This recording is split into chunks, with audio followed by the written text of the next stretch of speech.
Good morning. Mwaramutse. Once again, my name is Grace Karekezi. Amazina yanjye nanone ni Grace Karekezi. It's a joy to be with you all this morning, and thank you for making time.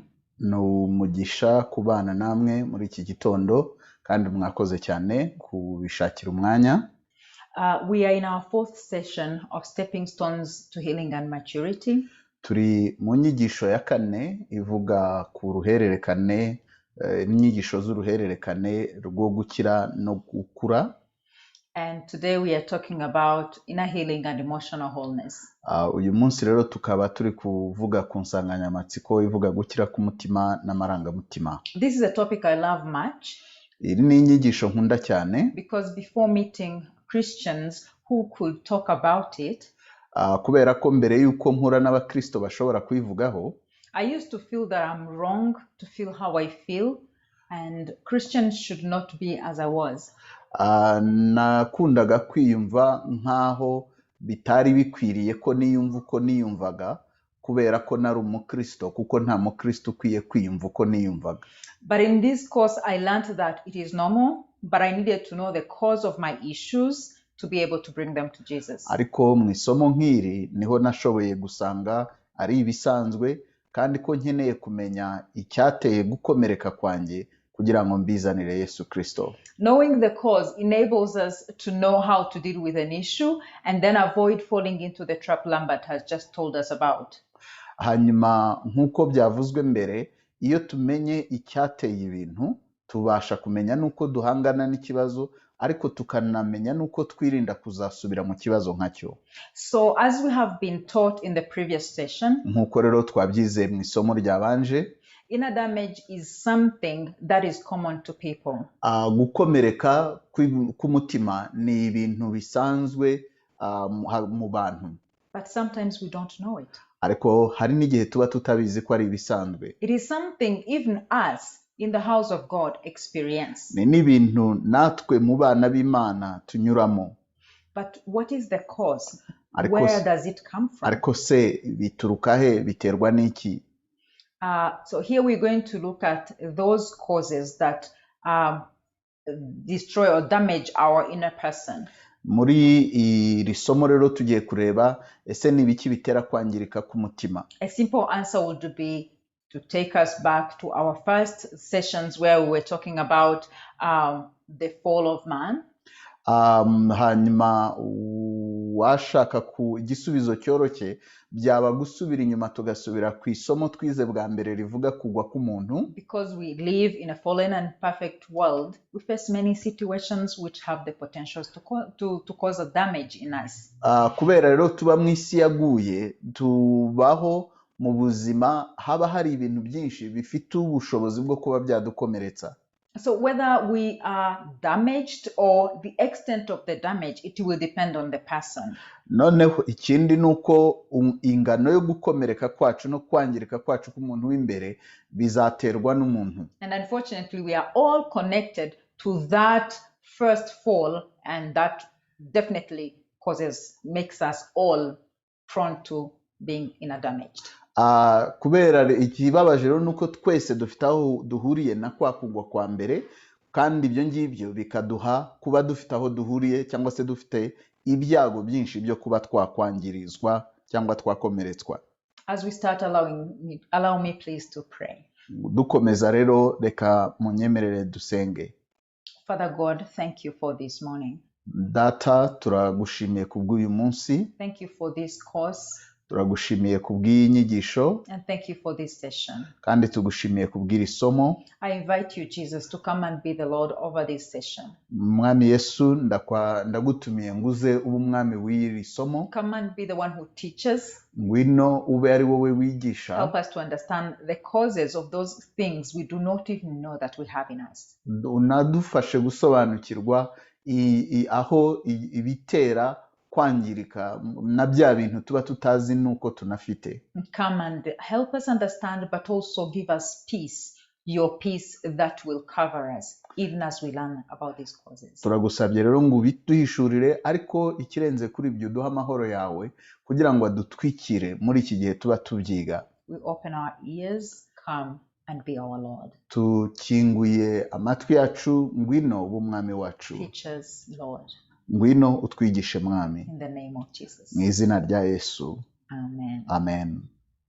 Now, as you gain head knowledge during this teaching, because it's going to help you understand some things you didn't know, Uko rero tugenda twakira ubumenyi bwo mu mutwe cyangwa se ubuhanga, uko inyigisho iragenda idusobanurira bimwe mu bintu wenda tutari tuzi, please allow the Holy Spirit to speak and touch your spirit and emotions. ndagira ngo ngusabe ukingurire umutima wawe umwuka wera kugira ngo akore ku mwuka muntu wawe ndetse no ku marangamutima yawe. Perhaps this will touch those tender spots in you where you will recognize that actually you've been wounded in this area. Birashoboka ko nibi byaza kugira aho bikora bigatoneka ahantu hari hakomeretse mu mutima wawe, ariko utaruzi ko wenda hanahari. Bring it to the Lord during our time of prayer. Reka uze kubizanira umwami muri cya gihe cyo gusenga. And because we know that we are here to allow the Lord to heal us, his heart is to heal us. Kubera ko turabizi ko turi hano kugira ngo Imana idukize kandi umutima wayo ni ukudukiza. Let us look at some of those causes. Reka rero noneho turebe zimwe muri izo muri ibyo bitera kwangirika. Now, the first cause we're going to look at is the lack of the nurture that God intended. Icya mbere rero tugiye kurebaho ni ukubura ibyishingiro dukeneye nk'uko Imana ibishaka. The verse we have in our notes is in Ephesians 6:4. Icyanditswe dufite muri note zacu ni Abefeso 6:4. It says, havuga ngo, fathers, do not exasperate your children, instead bring them up in the training and instructions of the Lord.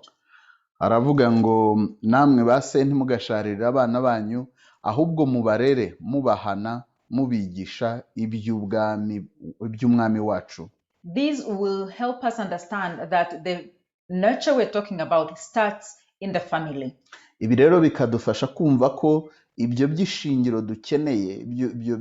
dukeneye guhabwa ari ibintu dukwiye gutangira kubonera mu muryango. Godly nature should start at conception and continues throughout life. Bivuga ngo ibi byishingiro dukeneye kubihabwa kuva umunsi twasamwe kandi bigakomeza mu buzima bwacu bwose. And if it is missed, there is damage that sets in from that early formation days. Kandi ibyo bitabonetse bihita bizana kwangirika kugatangira kubaho no muri icyo gihe cyo kubaho umuntu akiri muto, akiri umwana muto. This is a lack of something very, very important. Ibi rero bikavuga ngo iyo tubibuze tuba tubuze ikintu gikomeye cyane mu buzima bwacu. Obviously, the early stages, as we are saying, of a person's life are very important, as that is where strong or weak foundation is laid. Igituma rero iki gihe cya mbere cyo kubaho k'umuntu kuva gisamwa gukomeza, iriya minsi ye ya mbere yo kubaho kwe ari y'ingenzi cyane mu buzima, nuko ariho urufatiro rw'ubuzima rushyirirwaho. So the early years should be emphasized on, as that is where much, or we can say much because not all of them, but much of the emotions happen there. Ikindi nuko rero aha ni ahantu dukeneye guha agaciro kubera ko byinshi mu birebana n'amarangamutima bibonekera aho ngaho. So when we are talking about the growth and development of a person, iyo turi kuvuga rero gukura ndetse no gutera imbere k'umuntu, we are not only talking about the physical nurture, ntabwo tuba tuvuga gusa guhabwa ibyo akeneye ku mubiri, but we also talk about nurturing the spirit, the soul and the body. Ahubwo tuba tunavuga guha ibyishingiro umuntu akeneye tukabitanga mu mwuka, mu bugingo ndetse no ku mubiri. So what do we find in the godly nature? Ese ni ibiki tubona muri bya bikenerwa shingiro? In front of you, you have a picture imbere yanyu muhafite ishusho of parents holding their son. Ababyeyi bakaba bafashe umwana wabo bari kumwe nawe. This is a picture of what God intended ibi rero bikaba ishusho y'Imana yifuzaga. And in that, what do we find in there? Ese muri ibi ngibi ni biki dusangamo muri bya bigize kurerwa cyangwa se bya bikenerwa shingiro? It's not only a good picture Ntabwo gusa ibi ari ishusho ihari gusa that parents would go there and take a good picture with their sons, ko ababyeyi bagenda bagafata amafoto meza n'abana babo, but the message here is that this child needs encouragement. ibi bikavuga ngo uyu mwana ahubwo afite ibyo akeneye, kandi kimwe muri byo ni uguterwa umwete. So do we encourage our children when they fail? Ese twaba dutera umwete abana bacu igihe batsinzwe? And when we meet adults who are going through something that is hard for them, do we encourage them or do we say bad words to them? Ese n'abandi bakuze baciye akenge, iyo tubonye bari kunyura mu bikomeye tujya tubabwira amagambo yo kubakomeza no kubatera umwete, cyangwa tubabwira amagambo yo kubanegura no kubaca intege? The other thing we find in godly nature is affirmation. Ikindi nacyo tubona mu bikenerwa shingiro ni ugukomezwa muri wowe uri we. People and especially children need affirmation of who they are and how precious they are. Buri wese cyane cyane umwana akeneye gukomezwa mu uwo ari we kugira ngo amenye ngo uwo ari we arakwiriye kandi arashoboye. We need to be affirmed for the people God created us to be, whether we are boys and girls, especially in our early ages. Tukeneye rero gukomezwa mu bo turi bo, cyane cyane mu bo Imana yaturemye, cyane cyane muri cya gihe cy'ubwana turi abana nk'abahungu cyangwa se nk'abakobwa. There is also protection in that nature. Ikindi rero nacyo kiza muri ibyo dukeneye harimo no kurindwa. Protection from things of the world that seek to harm us. Kurindwa bya bintu biri mu isi bishobora kuba byatwangiza. Children need to be kept safe, not only physically, but also emotionally and mentally. Abana bakeneye kurindwa, bagahabwa umutekano, bakaba ahantu hatekanye, bitari gusa kurindwa ku mubiri ariko bakarindwa mu marangamutima ndetse no mu bitekerezo. As we speak about this today, it is more relevant than any other time. Uko tuvuga kuri ibi rero muri iki gihe ni naho tubikeneye cyane kurusha ikindi gihe cyose. If we are not careful, we are having a damaged generation coming after us. Turamutse tutitonze dushobora kuzabona urubyaro rwangiritse imbere yacu. But again, when we talk about protection, iyo rero tuvuga kurinda, we need to remember that there is a balance, because overprotection can also damage the emotions. Dukeneye kumenya ko dukeneye kurinda ku rugero rukwiriye cyangwa se rutakabije, kubera ko iyo turinze birenze urugero nabyo bishobora kuba byakomeretsa. Because sometimes we go beyond the boundaries and then this child will get confused. Kuko rimwe na rimwe hari igihe turinda tugakabya, ugasanga turenze imbago, maze bigatera umwana kuvangirwa no kudasobanukirwa no gucanganyikirwa. The other ingredient we find in godly nature is cherishing. Ikindi nanocyo rero tubona mu kutozwa no guhabwa ibikenerwa shingiro no gukundwa kazwa. Children need to know that they are loved by their parents. Abana bakeneye kumenya ko bakunzwe n'ababyeyi babo.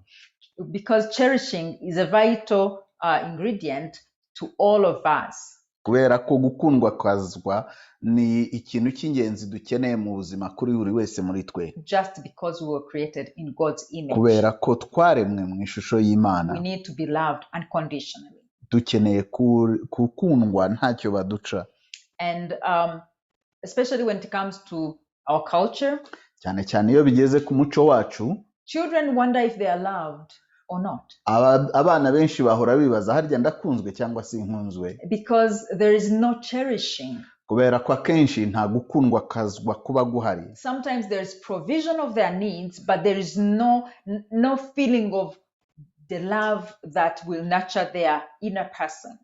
Akenshi uzasanga hari uguhabwa ibyo umuntu akeneye, babaha ibyo bakeneye ku mubiri, ariko ugasanga kwa guhabwa ibikenewe kuri wa muntu w'imbere ntabwo abana babihawe. And the child needs to know, especially, let me talk about this because I'm a girl, especially girls need that very much from their fathers.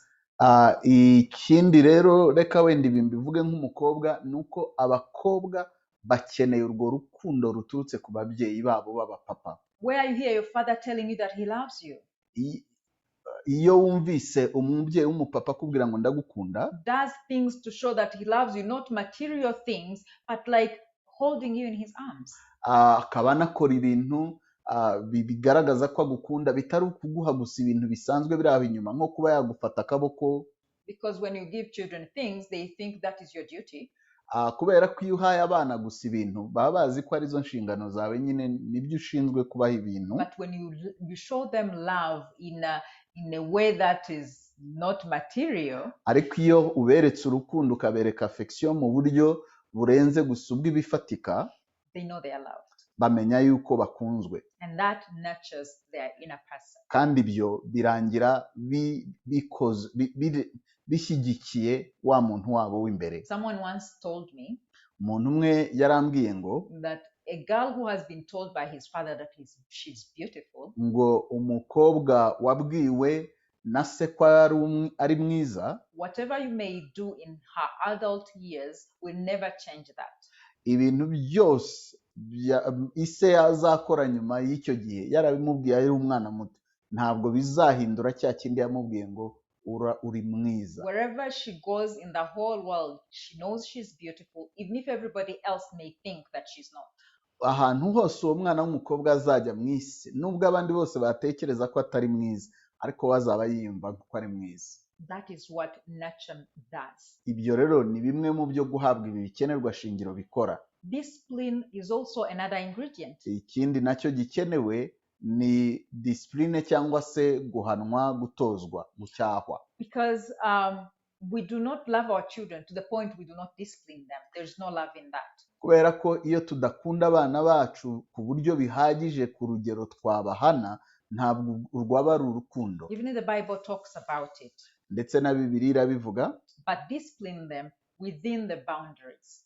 Ariko dukeneye kuhana abana mu mbago zikwiriye. We do not recklessly punish them. Ntabwo tubahana nk'ugiye kubakubita ngo inkoni ivune igufa ariko ntivune ingeso. That will also be a form of rejection. Kubera ko nitubahana kuri urwo rugero, n'ubundi nabyo bizaba bihindutse nko kubanga. We need also to create safety from them, for them. Dukeneye rero no kubaha gutekana. This would include allowing the child to experiment, but within safe boundaries. Ibi ngibi rero gutekana bizajyana no kwemerera umwana kugira ibintu akora, ariko akabikora ahantu hatekanye mu mbago zizwi. And with acceptance and guidance. Ariko akakora ibyo, akagerageza ibyo bintu afite kwemerwa, kwakirwa ndetse no kuyoborwa. If he fails, tell him, but be there, comfort and support. Igihe bimunaniye ibyo yageragezaga, ukabura hari kugira ngo umushyigikire, umuhumurize kandi ubane nawe. And help him to know the boundaries, but allow him to be himself and try to discover who he really is. Noneho ukaba wamushyiriraho imbago, ariko muri izo mbago ukaba wamwemerera ko agerageza kumenya uwo ari we. Because there are many kids who are damaged, or even adults, because they were not allowed to discover who they are. We discover this as we experiment in life. Kubera ko abenshi ntabwo tuba twaragize ayo mahirwe yo kugira ibintu tugerageza mu buzima. So in few words, those are the ingredients that we find in godly nature. Mu magambo make rero, ibyo ni bimwe mu byo dukeneye nk'ibikenerwa shingiro bidufasha gukomera, tukabona ibikenerwa shingiro nk'uko Imana yabishakaga. And they are very important because they nurture the whole being, not only the spirit. Ibyo rero bikaba ari ibintu by'ingenzi cyane, kubera ko ntabwo gusa bikomeza umubiri, ahubwo bikomeza n'umwuka ndetse n'ubugingo. Now in summary, turamutse rero tubivuze muri make, we all need significance. Twese dukeneye agaciro, kumenya ko dufite agaciro, self-worth, dukeneye kumenya ko dukwiye ndetse tukumva dufite agaciro and we need security. ndetse tukumva dutekanye. And in the family, that is where the foundation of this godly nature will take place. Kandi ibi bintu bibera mu muryango, niho bigaragarira. And actually, in the family, that is where ungodly nature takes place, unfortunately. Ikindi kibabaje ni uko kurerwa nabi cyangwa se kudahabwa ibikenerwa shingiro nabyo bibera mu muryango. And these affect us regardless of the age we are at. Kandi ibyo bitugiraho ingaruka bititaye ku ngano ku myaka yacu. Even if we are old now or we have advanced age, we still are being affected by what we lacked or what we got in our early years. Kuko nubwo twaba turi bakuru turacyagerwaho n'ingaruka z'ibyo tutabonye cyangwa se z'ibyo twabonye. Another cause of our inner damage ikindi rero gitera kwangirika is human expectations that is placed upon us. Ni ibyo abantu batwitezeho. There is a time when people put expectations on us. Hari igihe abantu batwitegaho ibintu runaka, especially those with authority over us, cyane cyane babandi badufiteho ubutware, and it becomes heavy on our lives. Ibyo batwitezeho bigahinduka umutwaro ukomeye ku buzima bwacu. Because we don't know if we are going to be able to fulfill their expectations. Noneho ukanasanga nta nubwo tunazi niba tuzashobora kuhaza kwifuza kwabo cyangwa se kugera kuri bya bindi batwitezeho. Sometimes we live in fear, other times we live in anger. Rimwe na rimwe ugasanga kubera ko batwitezeho ibintu byinshi bitari n'ibikwiriye tugendeye mu mujinya ndetse dufite n'ubwoba. And this wounds us. Ibi rero biradukomeretsa. And most of the time we don't know that it has wounded us. Rimwe na rimwe ukanasanga nta nubwo tuzi ko byadukomerekeje. An example is a parent that is expecting a child to become something that the child doesn't feel like he wants to become. Urugero umuntu yatanga ni umubyeyi witeze ko umwana we azahinduka ikintu runaka nyamara umwana atari cyo yumva ashaka kuzaba cyo. Another example is a teacher who expects this child to always excel, but the child sometimes fails. Ikindi urundi rugero ni uyu mwarimu ushaka ko umwana buri gihe ahora atsinda neza muri domene zose, kandi rimwe na rimwe uyu mwana atsindwa. And when the child fails, the teacher shows him that he has disappointed him. Noneho uyu mwana yageraho agatsindwa, umwarimu akamwereka ko rwose yamutengushye. It can be once, but it hurts, it wounds. Bishobora kuba rimwe gusa ariko birangira bikomerekeje kandi bikababaza. But the Lord says in Proverbs 19:21, ariko ijambo ry'Imana riravuga mu migani 19:21, that many are the plans in a man's heart, but it is the Lord's purpose that prevails. Ngo mu mutima w'umuntu habamwe imigambi myinshi ariko imigambi y'Imana yonyine niyo izasohora. So we need to relax and let God be God, not other people. Dukeneye rero gutuza tukemerera imigambi y'Imana ko ari isohora, ntitwemerere iy'abantu. God says that he has a perfect plan for our lives. Bibi ijambo ry'Imana ritubwira ko Imana ifite imigambi myiza ku buzima bwacu. That is in Jeremiah 29:11. Ibyo biri muri Yeremiya 29:11. So we need to seek him. Dukeneye rero gushaka Imana. Because he will not put pressure on us. Kubera ko yo ibyitwitezeho ntabwo izadushyiraho igitutu. And being out of the line of God brings stress rather than blessings. Noneho ugasanga kuko twavuye mu nzira y'iby'Imana ishaka bituzaniye igitutu n'igitugu. So doing what those people are expecting from us may actually be that we are getting out of the line of what God wants. Rimwe na rimwe rero gukora ibyo abantu batwitezeho hari igihe bituvana muri ya nzira y'iby'Imana ishaka. Another cause is rejection. Hanyuma ikindi gitera kwangirika ni ukwangwa cyangwa gutabwa. Rejection comes in different forms. Kwangwa biza mu mpu zitandukanye. And rejection may be real. Kandi kwangwa bishobora kuba ari iby'ukuri koko bihari. Where the person is is being rejected by his parents or by his surrounding, aho umuntu yanzwe n'ababyeyi be cyangwa se na environment akuriyemo, but it can also be perceived. ariko nanone kwangwa bishobora kuba uko wabibonye ko wanzwe nyamara utanzwe mu by'ukuri. You feel you are rejected when actually it is not rejection. Ukumva waratawe ariko mu by'ukuri atari uko watawe. An example is of a child whose mother dies and then she grows up without a mother and she feels like the mother rejected her because she died when she was supposed to be there to take care of her. Urugero ni umwana upfushije umubyeyi we yari muto, hanyuma noneho umwana agakura yibwira ko nyina yamwanze kubera ko yamusize, ariko mu by'ukuri atari uko nyina yabishakaga. So whether it is real rejection or perceived rejection, it still hurts the same. Ikibazo rero nuko yaba ari ukwangwa by'ukuri cyangwa se kumva twanze nyamara bitari ukuri, na byose bibabaza kimwe. And sometimes there may be rejection of our gender in the womb. Ndetse rimwe na rimwe hari igihe usanga uwo turi we, wenda turi igitsina gabo cyangwa igitsina gore, byaranzwe tukiri no mu nda za ba mama. The parents were expecting a girl, but then it's a boy. Ugasanga ababyeyi bifuzaga umukobwa, bategereje umukobwa, bagiye kubona babona haje umuhungu. And then they are wondering, in their mind it is that it is a girl until they go to the doctors. These days things are sophisticated. Ugasanga wenda bo mu bitekerezo byabo bari biteze ko ari umuhungu cyangwa se umukobwa, ariko noneho bajya kwa muganga akaba ariho babimenya, kubera ko muri iyi minsi hari uburyo babigenza bakaba babimenya.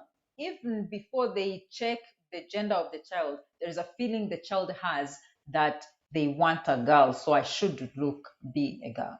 Ugasanga wenda na mbere yuko banajya no kureba igitsina cy'umwana ngo bamenye niba ari umuhungu cyangwa ari umukobwa, umwana kumva ko bafite uwo bifuza ko babyara, bityo bikamutera kumva agomba kuzitwara nk'uwo nguwo bashakaga. And these will cause the child to grow up rejecting who she is or who he is. Ugasanga rero ibyo biteye umwana kuzakura yaranze uwo ari we cyangwa se yaranze uwo ari we. And these can cause different forms of distortion in this child's identity. Ibi rero bikaba byazana kwangirika k'uburyo butandukanye mu kamero k'uwo mwana.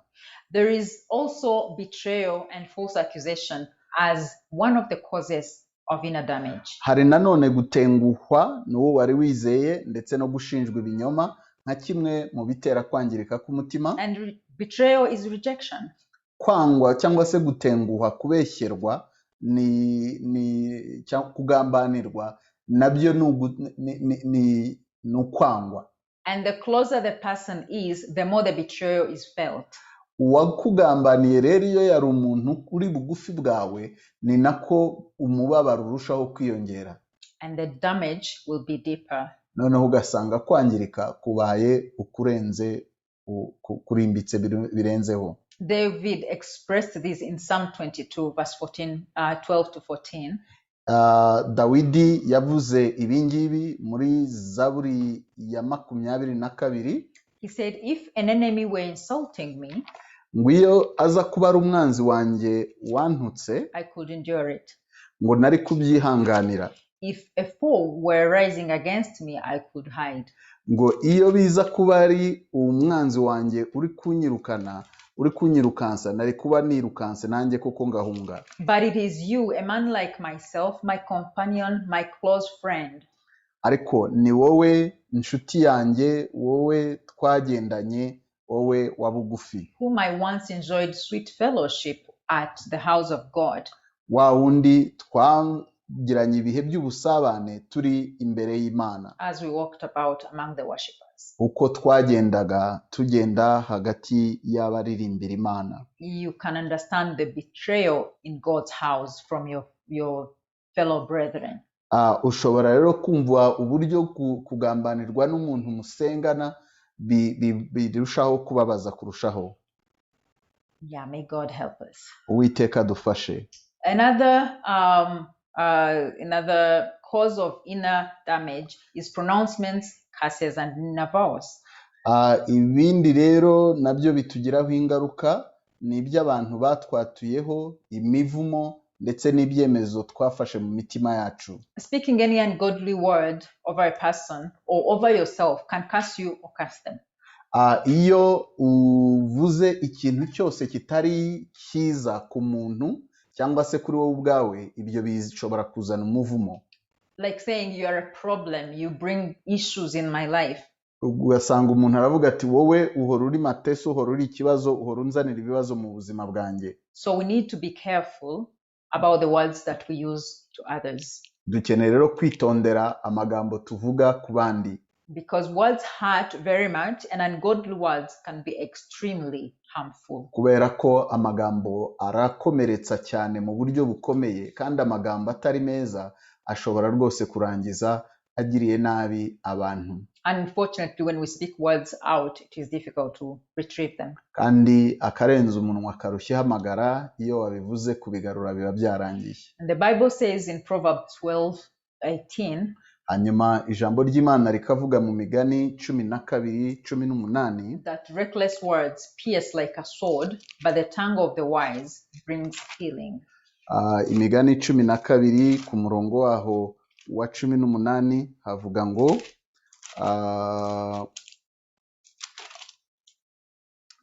abaho wihutira kuvuga amagambo yicana nk'inkota, ariko ururimi rw'umunyabwenge rurakiza. And Proverbs 16:24 says, hanyuma Imigani 16 umurongo wa 24 hakavuga ngo pleasant words are honeycomb, sweet to the soul and healing to the bones. ngo umutima w'umunyabwenge wigisha ururimi rwe, kandi amagambo anezeza ni nk'ubuki, aryohera ubugingo bw'umuntu agakomeza ingingo ze. Let us watch our words carefully. Rero twite ku magambo yacu twitonze. Another cause is the impact of accident and trauma. Ikindi gitera kwangirika ni ingaruka z'impanuka n'ihungabana. Accident not only wound the body, impanuka ntizigira ingaruka gusa ku mubiri, but the whole person is affected. ahubwo umuntu wese uko aremye bimugiraho ingaruka. Unfortunately, we do not know this. We think it is only the body and we forget about the inner person.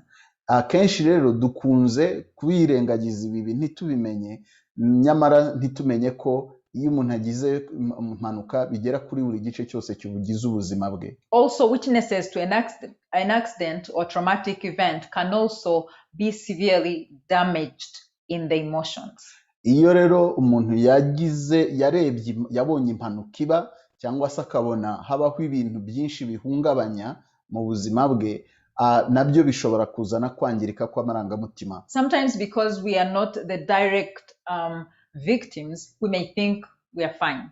Akenshi hari igihe dutekereza ko ubwo ibyabaye atari twe byakorerwaga, twebwe nta ngaruka byatugizeho. But the same way, this accident that broke my arm, we affected my inner person. Ariko nyamara nk'uko ya mpanuka yagize ingaruka ku mubiri wanjye, yanagize n'ingaruka ku muntu wanjye w'imbere. Even the people close to me and my children will be affected by this. Ndetse n'abantu bari bugufi bwanjye nabo bazagerwaho n'ingaruka. This is what we are finding in the children born after the genocide in Rwanda, for example. Ibi rero nibyo turi kugenda tubona ku bana bavutse nyuma ya jenoside hano mu Rwanda. This is what we also find among some of the children of the genociders.